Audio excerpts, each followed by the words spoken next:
और बड़ी खबर युद्ध के मैदान से हिजबुल्लाह चीफ नाइम कासिम ने अपने भाषण में कहा कि उनका संगठन इजराइल के साथ युद्ध नहीं चाहता है। हालांकि कासिम ने कहा कि अगर हिजबुल्लाह पर युद्ध थोपा गया तो वो तैयार है। लेबनान के स्वास्थ्य मंत्रालय के माने तो 8 अक्टूबर 2023 से लेबनान में 2790 से ज्यादा लोग अब तक मारे जा चुके हैं और 12,700 लोग घायल हुए हैं जब हिजबुल्लाह ने इसराइल में रॉकेट दागना शुरू किया था, जिसके बाद जवाबी कार्रवाई की गई और पिछले महीने संघर्ष तेजी से बढ़ा और अक्टूबर की शुरुआत में इजराइल ने ग्राउंड ऑपरेशन भी शुरू कर दिया है। अब तक की इस लड़ाई की वजह से लेबनान से 12 लाख लोग विस्थापित हो चुके हैं।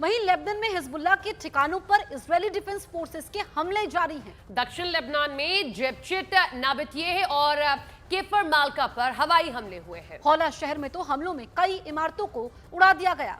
वहीं पूर्वी लेबनान के बालबेक में भी कई इलाके ऐसे रहे जहां हवाई हमले हुए हैं। वहीं हिजबुल्लाह के नए चीफ का भाषण सामने आया जिसमें वो कहते सुने गए कि वो युद्ध नहीं चाहते और युद्ध विराम भी अपनी शर्तों पर ही चाहते हैं। वो वहीं हिजबुल्लाह ने दावा यह किया कि खैयाम के वादी अल असाफिर में इजरायली सैनिकों को निशाना बनाया गया।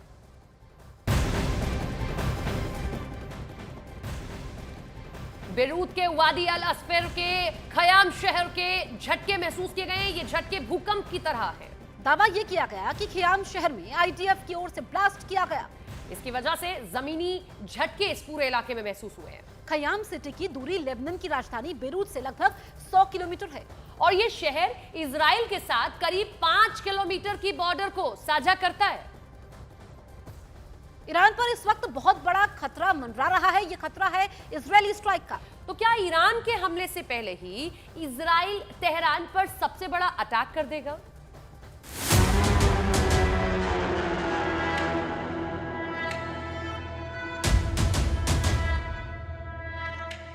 इजराइल के सीक्रेट एयरबेस पर बहुत हलचल है।